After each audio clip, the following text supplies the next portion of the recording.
நம் தேவனாகிய இயேசு கிறிஸ்துவினால் உங்களுக்கு கிருபையும் சமாதானமும் சந்தோஷமும் உண்டாவதாக. இன்றைக்கும் ஞானஸ்தானத்தை குறித்த தொடர்பகுதியிலே பார்க்க போறோம். நேற்றுக்கு பார்த்த விஷயங்களை ஒரு சுருக்கமா சொல்லணும்னா, ஜலத்தினால கொடுக்கப்படுகிற ஞானஸ்தானமானது நாம ஆண்டவராகிய இயேசு கிறிஸ்துவை விசுவாசிச்சு மனிதர்கள் முன்பாக அறிக்கை செய்து அத சபையில சொல்லும் போது நம்முடைய போதகரோ இல்ல சபையின் மூப்பரோ நமக்கு ஜலத்தினால ஞானஸ்தானம் கொடுக்கறாங்க. இப்படி நாம ஜலத்தினால ஞானஸ்தானம் எடுக்கும் போது தண்ணீர்ல மூழ்கும் போது பாவத்திற்கு மறிக்கிறதாகவும் தண்ணீர்ல இருந்து எழும்பும் போது நீதிக்கு பிழைத்திருக்கிறதாகவும் ஒரு ஒப்பனையாக கருதப்படுகிறது. அந்தபடி நம்முடைய விசுவாசம் நம்முடைய இருதயத்தில் இருக்கு. நாம தான் தேவனை பற்றும் நல்மனசாட்சியின் உடன்படிக்கைக்குள்ளார வர்றதற்கு ஒரு முயற்சி எடுத்து இந்த ஞானஸ்தானத்தை எடுத்துக்கொள்கிறோம். அடுத்தபடியா பரிசுத்த ஆவினால பெறுகிற ஞானஸ்தானம். இது நாம ஆண்டவராகிய இயேசு கிறிஸ்துவ விசுவாசிக்கும் போது நம்முடைய இருதயத்தின் ஆழங்களை தேவன் அறிந்து வைத்திருப்பாரு. நமக்குள்ளார நிஜமாவே பாவத்தை விட்டு விலகி இந்த பாவத்திலிருந்து நமக்கு ஒரு மீட்பு உண்டாகணும், ரட்சிப்பு வேணும் அப்படிங்கிற ஒரு தவிப்பு இருக்கும் போது ஆண்டவரை நோக்கி பார்த்து அவரையே ரட்சகரா விசுவாசிச்சு அவர் மூலமாக நான் நீதிக்கு பிழைத்திருக்க முடியுங்கிறத அறிக்கை பண்ணும் போது ஆண்டவர் தாமே நமக்கு பரிசுத்த ஆவியானவரை சம்பூர்ணமா தந்தருகிறாரு. இதனால நம்ம மாம்ச சிந்தைகளை முற்றிலுமாய் அடக்கி ஆவிக்குரிய சிந்தையில எழும்புகிறவர்களாக காணப்படுகிறோம். அந்தபடி பரிசுத்த ஆவியானவரால பெறுகிற ஞானஸ்நானமே மேலானதா இருக்கு. இத நம்ம ஒரு உதாரணத்தோட சொல்லணும்னா, விசுவாச பிள்ளைகள் தங்களுடைய பிள்ளைகளுக்கு திருமண காரியம் செய்யும் போது ஒருவேளை அவங்க ஏதாவது காதல் திருமணம் செய்யணும்னு பிற மார்க்கத்திலிருந்து அவங்களுக்கான திருமண துணை வரும்போது அவங்கள கட்டாயப்படுத்தி இந்த ஜலத்தினால எடுக்கப்படுகிற ஞானஸ்தானத்தை எடுக்க வைக்கிறாங்க. அப்ப அது அவங்களுக்கு ஒரு சடங்காச்சாரமா தான் தெரியுது. மனிதர்கள் முன்பாக வாயினால வெறுமனே ஒரு அறிக்கை செய்யறாங்க. ஆண்டவராகிய இயேசு கிறிஸ்துவ நம்ம விசுவாசிக்கிறோமானா விசுவாசிக்கிறோங்கிற ஒரு பதில் மாத்திரம் தான் சொல்றாங்க. அப்படி ஒருத்தருடைய விசுவாசம் உண்மையாகவே மனதிலிருந்து வருகிறதாங்கிறத மனிதர்கள் எப்படி கண்டறிய முடியும்? அப்போ பரிசுத்த ஆவியானவர் சம்பூர்ணமாக தந்தரப்படுவது எப்போது? தேவன் நம்முடைய இருதயங்களின் ஆழங்களை பார்க்கும் போது. அந்தபடி நம்ம பெறுகிற ஞானஸ்தானமே மேலானதா இருக்கு. நம்ம முதலாவது ஜலத்தினால மூழ்கி ஞானஸ்தானம் எடுத்தாதான் இந்த பரிசுத்த ஆவியின் ஞானஸ்தானம் பெறுவோமான்னு கேட்டா அது அப்படி அல்ல. உதாரணமா அப்போஸ்தலர் 10வது அதிகாரம் எடுத்துட்டோம்னா, புற ஜாதிகளுக்கு முதன்முறையாக அந்த பகுதியிலேயே சுவிசேஷம் அறிவிக்கப்படுது. கொர்நேலேயு என்னும் அதிபதிக்கும் அவருடைய ஜனங்களுக்கும் செசரியா பட்டணத்துல பேதுரு போய் சுவிசேஷத்தை பிரசங்கிக்கிறாரு. அப்படி அவர் பிரசங்கிக்கும் போது ஆண்டவராகிய இயேசு கிறிஸ்துவ அங்க இருக்கிறவங்க எல்லாருமே விசுவாசிக்கிறாங்க.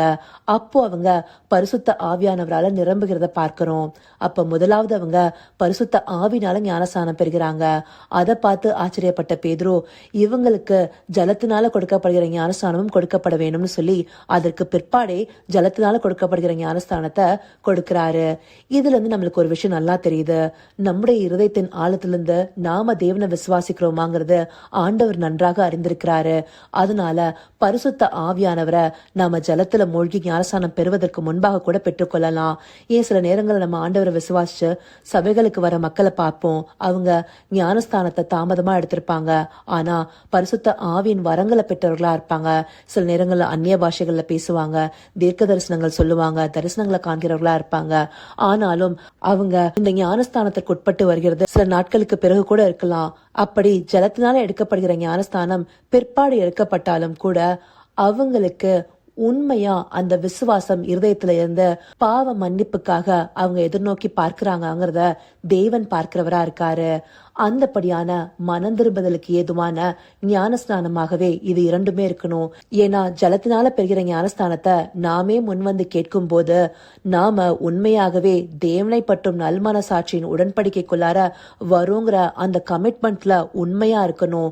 ஏன்னா தேவன் உண்மையுள்ளவரா இருக்காரு இல்லையா? அவர் சொன்னபடியே பரிசுத்த ஆவியானவரை கொடுக்கிறாரு. வாக்குத்தத்தம் பண்ணப்பட்ட பரிசுத்த ஆவியானவரை பெற்றுக்கொள்கிறோம். அது மாத்திரம் இல்ல, அவர் என்றென்றைக்கும் உள்ள சதா காலமும் நம்மோட கூட இருக்கிறதுக்காக அனுப்புறேன்னு சொல்றாரு. அந்தபடி நாம என்னைக்கு இயேசு கிறிஸ்துவை விசுவாசிக்கிறோமோ அந்த நாள் முதற்கொண்டு பரிசுத்த ஆவியானவர் நம்மோடு கூடவே இருக்கிறாரு. ஏன் நம்ம சில தவறுகள் செய்யும் போதும் அவர் நம்மளை விட்டு போயிடுறாருன்னு நினைக்கிறோம். ஆனா நம்மோட இருந்து அவர் துக்கப்படுகிறவரா இருக்காரு. அதனால்தான் எபேசியர் 4வது அதிகாரத்துல மீட்கப்படும் நாளுக்கென்று முத்திரையாக பெற்ற பரிசுத்த ஆவியை துக்க துக்கப்படுத்தாதிருங்கள்னு வசனம் சொல்லுது. அந்தபடி பரிசுத்த ஆவியானவர் நம்மோடவே கூட கடைசி வரைக்கும் இருக்கும்படியாக தேவன் உண்மையுள்ளவராகவே கடைசி வரைக்கும் தன்னுடைய வார்த்தைகளை நிலைநிறுத்துகிறாரு. ஆனா நாம பரிசுத்த ஆவியானவரை பெற்றுக்கொண்டு அவருக்கு ஒப்பு கொடுக்கப்பட்ட வாழ்க்கைக்குள்ள வரும், தேவனை பற்றும் நல்மனசாட்சியின் உடன்படிக்கைக்குள்ள இருக்கும்னு சொல்லிட்டு நம்முடைய சுய இஷ்டத்திற்கு இந்த உலக இச்சைகள்னால இழுக்கப்பட்டு ஆண்டவரை விட்டு வழி விலகி போகிற காரியங்களுக்குள்ளார போகிறோம் இல்லையா? அந்தபடி நாம உண்மையில்லாதவர்களா இருக்கக்கூடாது.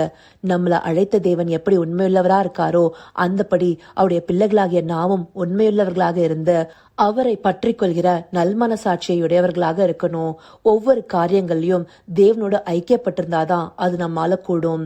நம்ம ஜெபத்தினால, நம்முடைய வேத வாசிப்பினால, சபைகளில் இருக்கிற ஐக்கியத்தினால, இந்தபடியா தேவனை சார்ந்த காரியங்கள்ல ஒருமித்து இருந்தோமே ஆனால் நாம வழிவிலகி போகாம பரிசுத்த ஆவியானவருடைய நடத்துதலுக்குள்ளார இருக்க முடியும்.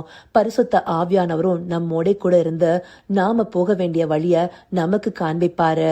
அது ஜீவனுக்கு ஏதுவான பாதையா இருக்கும். அதுவும் நித்திய ஜீவனுக்கு ஏதுவான பாதையா இருக்கும். இதை அறிந்து கொண்டு நம்முடைய இருதயத்தின் ஆழத்திலிருந்து உண்மையான விசுவாசத்தோட பரிசுத்த ஆவியானவரை எதிர்நோக்கி பார்க்கணும் அப்படிங்கறத நம்ம அறிந்து கொள்வதற்காகவே தேவன் இந்த பகுதியில காண்பிச்சிருக்காரு. அதற்காக அவருக்கு நன்றி தெரிவிக்கலாமா? கர்த்தாவே, தேவாதி தேவனே, உமக்கே இந்த வேளை நன்றி செலுத்துகிறோம் ராஜா. வாக்குத்தத்தம் பண்ண பரிசுத்த ஆவியானவர் மூலமாய் எங்களோடவே கடைசி வரைக்கும் இருந்து எங்களை நித்திய ஜீவனில் சேர்த்துக்கொள்ள பிரியப்படுகிறவராய் நீங்க இருக்கீங்களே தகப்பனே. எங்கள் அழைத்த தேவன் நீர் உண்மையாய் இருக்கிறது போல நாங்களும் உண்மையுள்ளவர்களாய் நீர் எங்களுக்கு கொடுத்த பரிசுத்த ஆவியானவரின் துணை கொண்டு நித்திய ஜீவனுக்கு ஏதுவான பாதையில எங்களுடைய இருதயத்தை திருப்பணும் தகப்பனே. ஆம் ராஜா, இந்த உலகம் வைத்திருக்கிற கன்னிகளுக்கும் இச்சைகளுக்கும் நாங்கள் விலகி ஓடி, அப்பா இனியும் எங்களுக்கு இந்த பாவம் வேண்டாம், எங்களை பாவத்திலிருந்து மீட்டெடுத்த ரட்சகர் கொடுத்த ஆவியானவரின் துணை கொண்டு நடக்கணுங்கிறத எங்களுடைய மனதில் நாங்கள் உறுதியாய் பற்றி கொள்ளும்படியான வார்த்தைகளை காண்பித்த தயவிற்காய் நன்றி ராஜா. அப்படியே எங்களை நடத்தி நித்தியத்தில் சேர்த்துக் கொள்ளும்படியாய் உண்மை வேண்டிக் கொள்கிறோம் ராஜா. சகலவித துதி மகிமை கனம் யாவும் ஒருவருக்கே செலுத்துகிறோம். இயேசு கிறிஸ்துவின் மூலமாய் வேண்டிக் கொள்கிறேன் பிதாவே. ஆமேன், ஆமேன்.